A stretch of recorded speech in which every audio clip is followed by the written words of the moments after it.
A highlight of my years in the yeshiva, in addition to being a classmate of Rabbi Berman, was the presence in the Beit Midrash of Rabbi Saul Berman and the times I spent in his study and walking with him on Shabbat afternoons.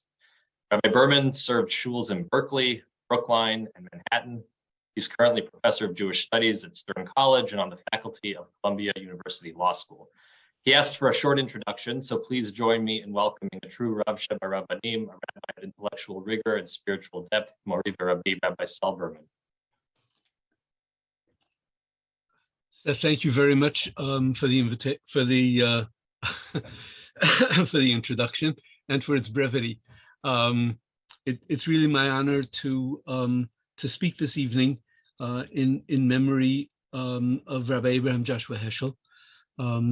It is also my honor to speak in memory of Rabbi Yonah Berman's mother, who passed away also much too early. I'd like to just acknowledge the presence of Rabbi Dov Linzer, who's the Rosh Yeshiva of YCT, and I'm sure there are many others whom I know, but I can't really see all of you. I think on my screen I can only see a maximum of 25 people at a time. So, in my years of study with Rabbi Joseph B. Soloveitchik at Yeshiva University, I learned that when a Talmid Chacham responds to social policy or even to political issues, that there's a halacha embedded in the response, that there are halachic principles and values and ideals that are available to be discovered, that served as the Jewish grounding for the position that the Chacham is taking. So in March of 1965, I was serving already as a rabbi for a number of years already as the rabbi of Congregation Beth Israel in Berkeley. And I had the good fortune to have numbers of occasions of meetings with Rabbi Abraham Joshua Heschel, because he used to get invited with some degree of frequency to speak to the Jewish faculty at Berkeley. And I also had the opportunity to hear him speak at Stanford University in at least one of the lectures that constituted part of the book that was subsequently published under the name of Who is Man? So at that time in March 1965, my conservative colleagues told me that Rabbi Heschel was encouraging rabbis to go to Selma pursuant to a call by Martin Luther King Jr. In order to engage in voting rights efforts and to participate in the planned march from Selma to Montgomery. And I decided to go. I decided to go knowing that I, first of all, would miss being with my congregation on Tanit Esther and Purim. Also knowing that my motivation in going was not my liberal politics. My politics were not quite as liberal then as they subsequently became.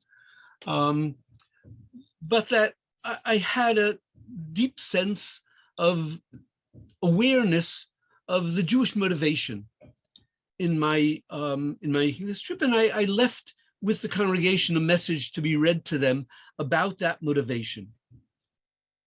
But there was something else that I knew I wanted to do in that trip, and that is that I decided that if Rabbi Heschel wanted rabbis to be there, then there must be something not only in his understanding of general social responsibility, but there must be something really powerful in Jewish philosophical and in halachic underpinnings for this kind of participation. That somehow these acts that we would be engaged in, the activities, the actions that we would be engaged in, needed to manifest to us something about the nature of our religious convictions and about halachic expression. So what I would like to do with you this evening is to share with you a number of the experiences that I had while I was in Selma. And with those experiences, the elements of the halachic underpinnings and lessons that I learned about halacha through those experiences. So the first thing that I would like to talk to you about was sort of an event that took place almost immediately after our arrival at the airport in Montgomery. Upon our arrival, we were told that we would be taken, there were a group of 5 of us, 5 rabbis from Northern California. There were 3 Reform rabbis, 1 conservative rabbi, and 20% of all of the Orthodox rabbis in Northern California. That was me. There were 5 of us at that point in time, Orthodox rabbis in the whole of Northern California. And since I had decided to go, it meant that 20% of all of the Orthodox rabbis in Northern California were on this particular trip. Unfortunately, I'm the last survivor of the 5 of us. And so the tales that I will tell you need to serve also as a reminder that there were others with me who put their lives into the same situation that I did. We were told that we would be driven from Montgomery to Selma in a caravan of cars. The reason for the caravan was that over the course of the preceding 10 years, from 1955 until 1965, somewhere between 50 and 100 people active in civil rights on behalf of Blacks had been murdered. Numbers of them on that road from Montgomery to Selma. What would often happen in the year leading up to the march from Montgomery to Selma is that as white activists would come to Montgomery and then be driven by local Blacks from Montgomery to Selma, if they were driving alone in a car, it would often be the case that suddenly they would find a car slowing down directly in front of them and another car tailgating them, so that the car would be pinned between those 2 cars. Those 2 cars would come to a stop, forcing the car in the middle to come to a stop. People would get out of the car in front and the car in back, would drag whites and Blacks out of the cars, beat them, and leave them on the side of the road. And so in order to avoid that happening, particularly during this heightened period of heightened violence, that was the months of February and March in 1965, cars only transported whites and Blacks together when they traveled in large caravans. It just so happened that the driver of the car that I and one other colleague of mine were in was driven by an uncle of Jimmy Lee Jackson. Jimmy Lee Jackson had been murdered just approximately 5 weeks earlier. Those of you who saw the movie Selma may recall the fact. Some of you may even recall having read at one point or another about Jimmy Lee Jackson. He and his mother and his grandfather had participated in a demonstration related to voting rights.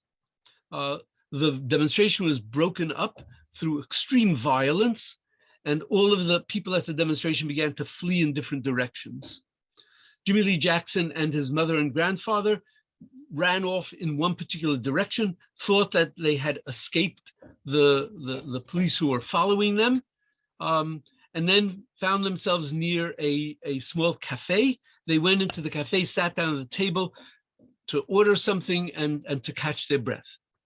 They didn't know that they were in fact being followed, and moments later, 2 police officers entered the cafe.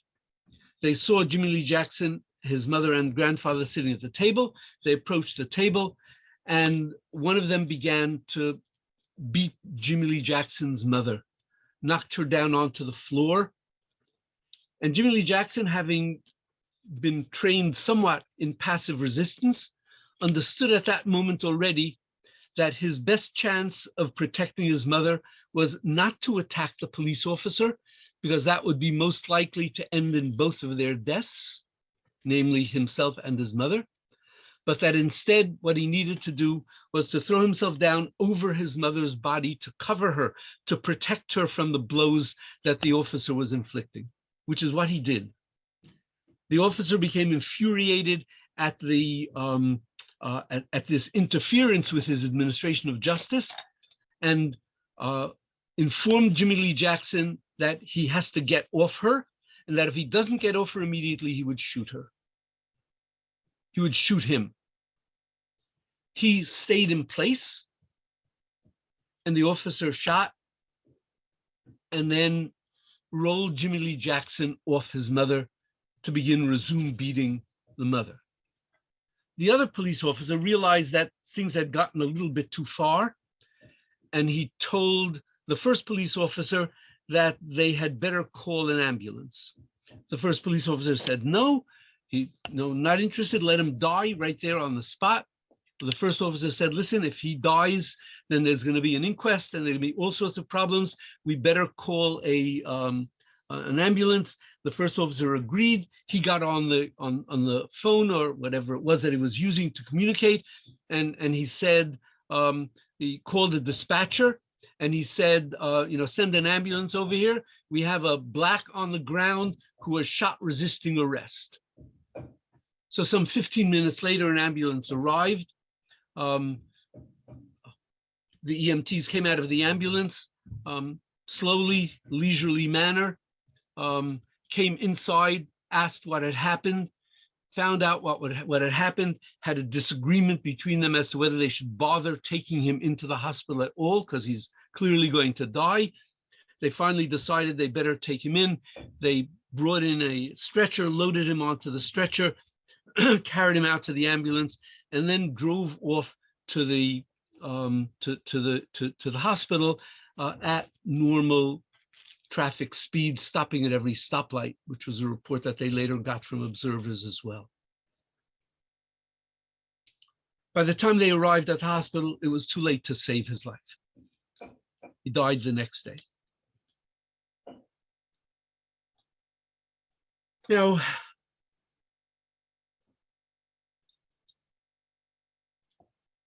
I had heard of Jimmy Lee Jackson's death.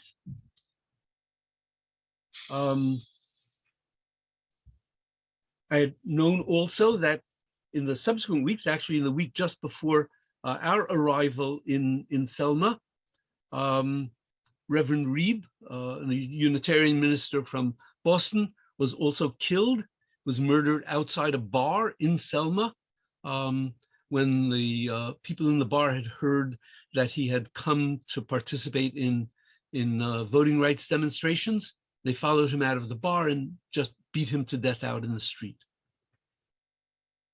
So the level of violence that was then present in the entire area was really quite extraordinary. And what Jimmy Lee Jackson did is what Jimmy Lee Jackson needed to do, which is to protect the life of his mother, which was being threatened directly and unequivocally by the police officer. And of course, just in my thinking about that, as we continue this drive, and then sort of subsequently as well, it was clear to me that this duty of protecting the lives of people whose lives are at significant risk is a fundamental Jewish responsibility. The halakha itself demands of us, not only in the verse in Leviticus of Lo Tamer al Dam Re'echa in chapter 19, the verse which commands not to stand by the threat of death to one's neighbor, to re'acha, which is usually understood as a reference to fellow Jews, but that the Torah itself in a subsequent chapter in Vayikra, in chapter 25 of Leviticus, in verse 35, goes further and insists that that duty of rescue of life is applicable to the stranger, to the resident alien, essentially universalizing that general principle, and that is in fact recorded that way by Nachmanides, by Ramban, in his commentary to Maimonides' list of the commandments, as well as in his commentary to this passage in the Torah itself, where Nachmanides maintains that this verse, the verse in chapter 25, verse 35,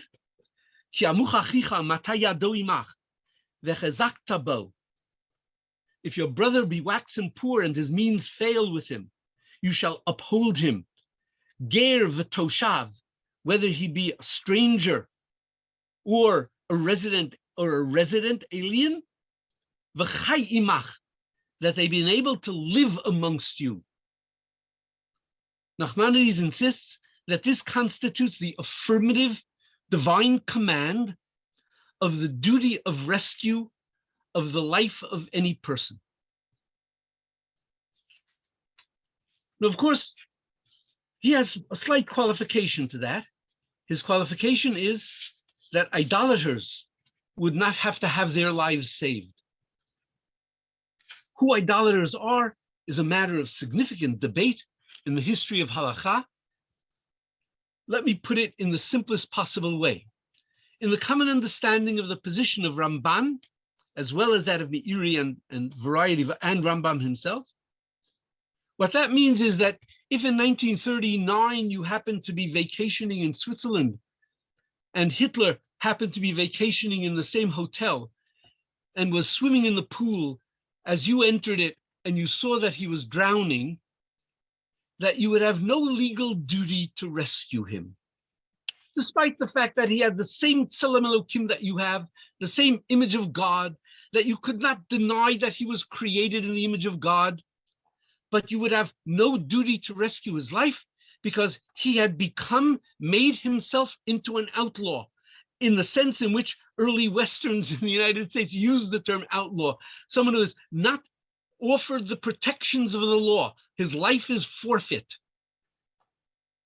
And so in the language of Meiri, there are people in this world whose conduct is such that they forfeit the protection that the law would otherwise offer to them through their conduct. But that all other human beings, like the most human beings in the world, are protected, as it were, and their lives need to be protected. And we bear a duty to protect them. Nachmanides himself insists that this is likewise the position of Maimonides. And in fact, Maimonides does include this duty of rescue of life as part of the general duty of charitable action toward others, in which he includes fully all non-Jews, including the resident alien, the observers of 7 Noachite commandments. All civilized human beings are entitled to that protection, even according to Maimonides. You know, it seems there was no question. I mean, at that point in time, there was no question that Black lives were cheap. I mean, think about Jimmy Lee Jackson for a moment. Jimmy Lee Jackson was killed in the presence of many witnesses. Everyone knew who had killed him. No one was charged with his murder. No one was charged with Jimmy Lee Jackson's murder until May of 2007. From 1965 until 2007, no one was charged. At that point, 42 years later, Bernard Fowler was indicted, pleaded guilty in a plea deal in November of 2010, and only then in 2010 was sentenced for his murder to 6 months in jail. But of course, not only in 1965 that it was obvious that the lives of some people in our society were cheaper than the lives of others. I would offer simply a simple current example, not even an issue of police brutality. Lifespan. The average lifespan of Blacks today in the United States is 7 years less than the average lifespan of whites. And the part of this country that has the highest disparity in lifespan between whites and Blacks is, guess where? Washington, D.C., our national capital, where the disparity in lifespan is 13 years. It has always seemed to me, very strange to hear Jews sometimes complain about the people calling out that Black Lives Matter. And there are Jews who have told me that they feel it's wrong to call out that Black Lives Matter. All lives matter. It's obviously true that all lives matter. But when a particular segment of the population is finding itself under greater threat than others, then it's appropriate to call attention to the fact that that greater threat exists. It's no different, I must tell you, from something that many, if not most of you are probably aware of. In 1956, when Rabbi Soloveitchik wrote one of his famous essays, Kol Dodito Fake, recording sort of the calls to the Jewish people to restore autonomy in the land of Israel and to restore the fullness of the covenant with God. And one of those knockings that was heard, said Rabbi Soloveitchik, was around the time of the birth of the state of Israel, when the world learned Shedam Yehudi Eino Hefker, that Jewish blood was not hefker, that Jewish blood was not valueless, was not cheap. So does anyone think that Rabbi Soloveitchik did not believe that all human beings have the same Tzelem Elokim? He certainly did. Do any of you think that Rabbi Soloveitchik did not believe that there was a responsibility to act in defense of the lives of any human being? Whether it's according to the Ramban or according to the Rambam, whatever derivation one has for that proposition, he definitely did and spoke about that openly.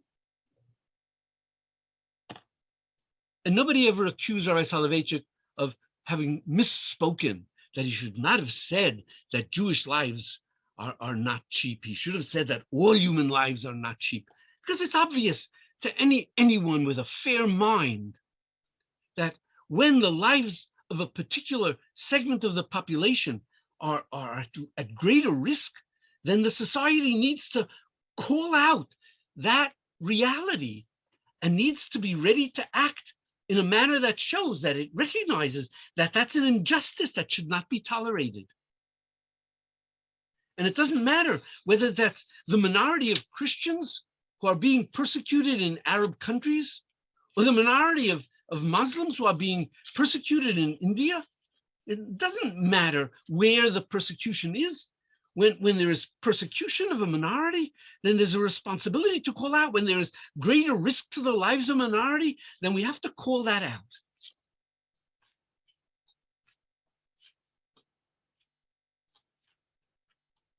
I'd like to share with you a second event that I experienced in Selma, which also led me to think a lot about sort of what Torah teaches us. I and a group of about 150 people, including my colleague from Berkeley, Rabbi Jacob Gumbiner, of blessed memory, who was then the Hillel rabbi at University of California at Berkeley. We were arrested for engaging in a demonstration outside the house of the new mayor of Selma. There was some thinking in the civil rights community that Mayor Smitherman might be somewhat more open to compromise and to allowing, to assuring that people would be entitled to vote. And this was a demonstration that was be taking place in the white neighborhood of Selma, which was generally very carefully protected. And we were arrested at that demonstration. We were brought to the police station and we were being held through the rest of that day. It was the day of Tanit Esther. That evening was the beginning of Purim. Another time, maybe I'll tell you the story about how I ended up being able to, one of the other rabbis who was with us actually brought me my Megillah that I had brought with me from Berkeley, so that I would be able to read the Megillah on that night, and which we did in prison with about 150, mostly non-Jews, but a significant segment of young Jews who had come from all over the United States in order to participate in these demonstrations, for many of whom it was the first time that they were hearing any part of the Megillah read. Later that evening, a police officer came into the room and asked for a Rabbi Gumbiner. Rabbi Gumbiner happened to be sitting right next to me.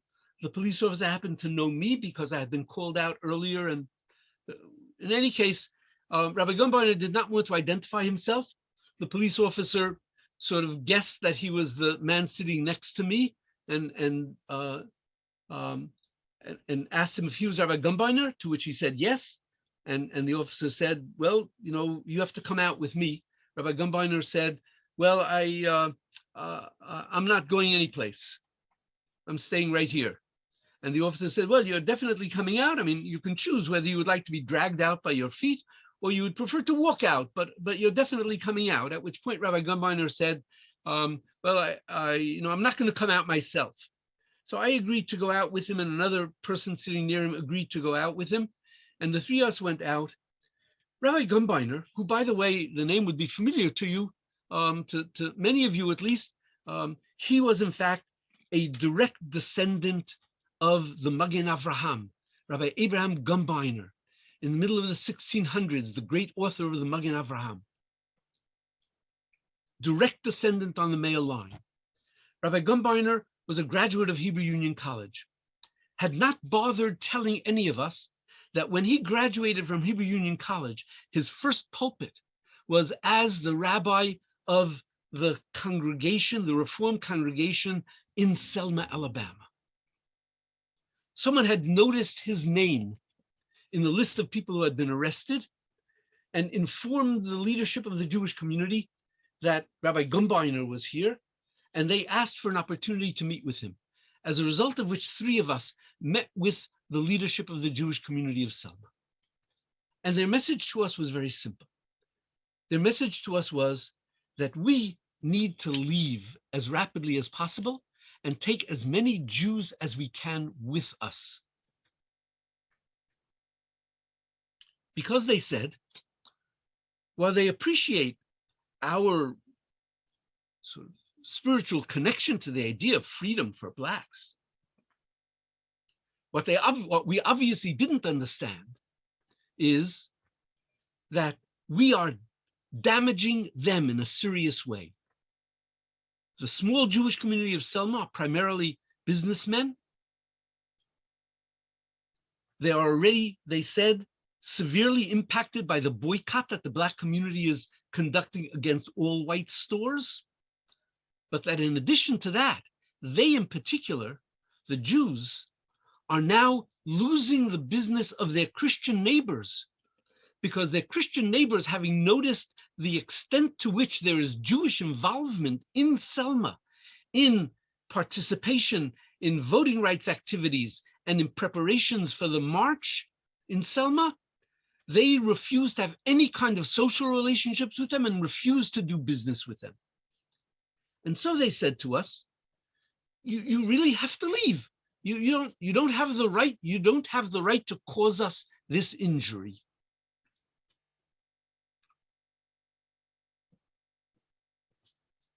So I'll spare you most of the details. Our response to them was as follows. It's 1965, we said to them. It's 20 years, only 20 years after the end of the Second World War, after 6 million Jews were killed in Europe. We, the Jewish community, in those intervening years, had been telling the good Christians of all of those European countries that responsibility for the Holocaust lied not only with Hitler and not only with the SS and not only with the Nazi Party, but with all of the good Christians who already beginning in 1933, having had the opportunity to hear and see what Hitler's plans were unwilling to take any risk to their own social or economic conditions in order to try to protect Jews. That when the Pope told Catholic priests in all of those years from 1933 all the way into the middle of the war, that they should not publicly speak on behalf of Jews because it would undermine the condition of Catholics in predominantly Protestant countries in Europe, that all of those good Christians shared in the responsibility for the death of 6 million Jews. So we said to our compatriots, well, what is it exactly that you would like us to tell Christians now? That when Christians are persecuting Jews, then other Christians are to be expected to be willing to sacrifice something of their safety and security in order to protect those who are being persecuted. But if Christians are oppressing other Christians, like blacks, because they're blacks, then it's okay for Jews not to protest in order to protect the economic and social well-being of the rest of the Jewish community. Really, we said to them? Is that what you want us to say? We can't say that. So we told them, listen, if you feel that you're continuing to live where you are living is untenable, we would do everything that it is possible for us to do to persuade the Jewish community of the rest of the country to provide support for you in any way that you need. Economic support to remain here, economic support to move away from here and settle elsewhere. But the one thing that we cannot do is to stop raising our voices and being present to support those who are being persecuted. To raise our voices to help those who need our help, whose lives have been shortened, whose education is being truncated, whose economic opportunities are being deprived of them, whose social reality is that they are not welcome, that they are being told that they are not valuable as human beings and can't even drink from the same fountains as white people. We can't walk away from that, we told them. Rabbi Berman. Yes. My apologies. I'm being asked to keep an eye on the time. I do want to thank you. I think we have about 5 more minutes, and I really want to thank you for helping to illustrate the very real challenges of living a life of Rabbi Heschel's legacy, both in the Halachic tradition and in terms of the Agadah. The stories that you're sharing really make these Halachic responsibilities come to life in a way that Rabbi Heschel, of course, really wanted us all to understand. So I'm going to turn it back to you for the last 5 minutes. Thank you. So let me, it's obvious that what I was prepared to talk about was the foundation in Jewish thought for this idea that we as citizens bear responsibility for the conduct of the society within which we live. Anyone who reads the notes or the outline or the text of Rabbi Heschel's talk in 1963, and that extraordinary blending of verses from the Torah and rabbinic teachings and philosophy and verse, this amalgam of extraordinary insights into this sense of human responsibility for other human beings, can't help but understand that we bear as citizens a responsibility for the well-being of the members of our society, and we bear responsibility for the ways in which our society mistreats people. There's a piece of a third story that I want to tell you, though, which I'd like to end with. And that is, I was arrested once again. It was a third time, a second time. That second time, there were about 250 people, 40 clergymen, and the chief of police of Selma called out the 40 clergymen. And he told us that he wants us to understand that there are approximately 35 to 50 young Blacks in our group, most of whom are from Selma. And that if we continue our activities, that not only will he charge us all with breach of this ordinance against demonstrating in white neighborhoods, but that he would also charge all of us with resisting arrest. And that if these young men, Black men, are charged with resisting arrest, that their whole futures in the South would be destroyed. They would never have an opportunity for any advanced education. They would never get jobs. They would become outlaws in their own society. They would have to move totally out of the South in order to lead any decent life. And that would be our fault, because we, unless, he said, we would agree that we would sort of pack up and leave Selma immediately. We thought there was a moral dilemma here, and we sort of sat down and went back out into the large room in which we had been held, and we began to discuss this. And pretty soon, it became clear the following was happening. For the young whites in the room, and even for some of the older Blacks, it seemed reasonable to them that we, the clergy, would have a conversation about what was the moral thing to do and what was the correct thing to do.